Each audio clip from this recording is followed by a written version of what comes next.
Bom dia, irmãos, amigos, familiares, seguidores. Hoje, 5 de dezembro de 2020, desejo a todos um sábado abençoado, um sábado de paz, que possam, neste final de semana, terem um descanso reparador. Nós, como havíamos dito no vídeo anterior, daremos sequência no texto de A Oração do Discípulo. Uns chamam de oração dominical, outros de Pai Nosso. Para mim, é a oração do discípulo, porque Jesus ensinou os discípulos a orarem dentro destas diretrizes que o texto nos narra. Portanto, vamos à sequência. Primeiro vou ler o texto. Portanto, vós orareis assim: Pai nosso que estás nos céus, santificado seja o teu nome. Venha o teu reino, faça-se a tua vontade, assim na terra como no céu. O pão nosso de cada dia dá-nos hoje, e perdoa-nos as nossas dívidas, assim como nós temos perdoado aos nossos devedores. E não nos deixeis cair em tentação, mas livra-nos do mal, pois teu é o reino, poder e a glória para sempre. Amém. Porque, se perdoardes aos homens as suas ofensas, também vosso Pai Celeste vos perdoará. Se, porém, não perdoardes aos homens as suas ofensas, tampouco vosso Pai vos perdoará as vossas ofensas. Então, no primeiro vídeo falamos das primeiras 4 diretrizes da oração que o Senhor ensinou aos discípulos. Nelas, contemplamos que a oração está estritamente no sentido pessoal. Porém, de agora em diante, temos não somente o sentido pessoal da oração, mas temos a responsabilidade com o próximo. O verso 12, ele começa a 5ª diretriz, e olha o que ele nos diz, né? E perdoa-nos as nossas dívidas, assim como nós temos perdoado aos nossos devedores. Perdoar aqui as dívidas, o sentido é de remir, soltar, cancelar a dívida. Ou seja, Cristo lá na cruz, ele cancelou a dívida do nosso pecado original. E nós, e continua nos perdoando diariamente. E nós devemos este perdão também ao nosso próximo. Então, cancelar a dívida, ou seja, aquilo que é devido, é uma petição direta a Deus, implorando o perdão. Porém, isso nos leva para uma responsabilidade tremenda para com o nosso próximo. Pois a nossa dívida será perdoada ao mesmo molde ou na mesma proporção que perdoamos aquele que nos deve. Ora, é muito bom ser perdoado de uma dívida. Quem é que não gosta? Mas é muito nobre, na mesma medida, perdoarmos aquele que nos deve. Quer dizer, não é só a alegria de receber o perdão, mas ter a nobreza de também perdoar. Portanto, o peso é de igual medida, sem variação. Uma ação leva a uma reação. Muitas vezes somos perdoados, mas cobramos do nosso devedor. Acusamos o nosso semelhante. Não o compreendemos como fomos compreendidos na nossa petição, como se ele não é digno de misericórdia de nossa parte. Portanto, é uma ação e uma reação. O perdão, perdoar e ser perdoado. A seguir, um pedido relacionado que implora força para não cairmos em tentações. Ora, muitos se acham suficientes e creem que podem simplesmente se livrarem das tentações, sem nelas caírem.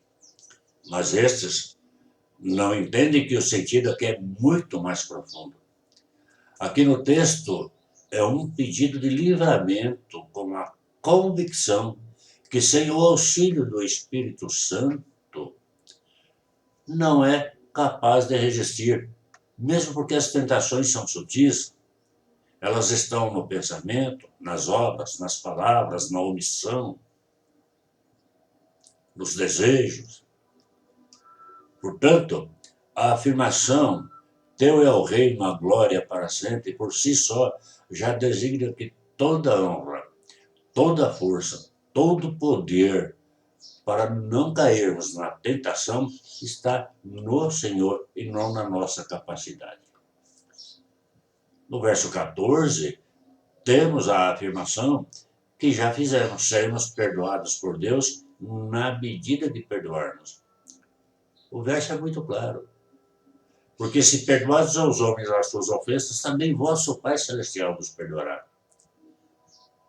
Ora, por muitas vezes transgredimos os mandamentos do Senhor. E ao nos conscientizarmos da transgressão, queremos o perdão para termos paz, termos novamente alegria no Espírito.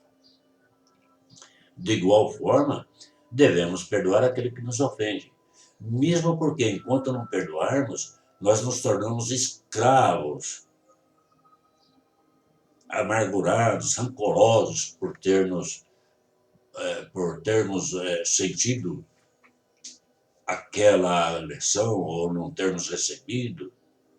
Nós ficamos com aquilo na mente, ficamos escravos. Muito claro. Se, porém, não perdoarmos aos homens as suas ofensas, tampouco o vosso Pai vos perdoará as vossas ofensas.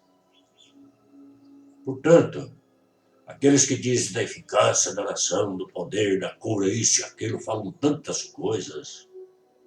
Ou seja, a eficácia da oração, para que sejamos ouvidos por Deus e tenhamos paz, vitórias, curas, consolo e força, está relacionada ao nosso comportamento pessoal e não simplesmente em sermos fervorosos em palavras na oração, nos basearmos em versículos isolados que falam de oração. E sua misericórdia não exerce antes a justiça? Claro, Deus é misericordioso, mas Ele é justo. Então, o nosso comportamento envolve muito. O texto é claro, temos a nossa petição ouvida por Deus, porém o resultado está relacionado ao nosso comportamento moral e espiritual diante de Deus e do próximo. Temos que ser gratos a Deus e reconhecê-lo como Senhor de nossas vidas, assim como foi entre os 10 leprosos, aquele que voltou para glorificar o Senhor, e não como os 9 que receberam a cura, porém se esqueceram de agradecer e também foram esquecidos pelo Senhor. Como temos orado ao Senhor? Com gratidão em nosso coração, em tudo que se passa conosco, tanto nos momentos aflitivos, que achamos que não são bênçãos, como nos momentos de paz, vitórias e alegria, o que achamos que é bênção. Muitas vezes a paz, a alegria, a vitória está no nosso comportamento desejoso, cobiçoso, por diante das circunstâncias normais da vida, angariarmos aquele não vem do Senhor, vem da nossa vaidade. O resultado da eficácia da oração positivo é segundo o entendimento espiritual, segundo o entendimento da justiça de Deus, da glória do Senhor. Portanto, em tudo, seja nos momentos aflitivos, seja nos momentos de alegria,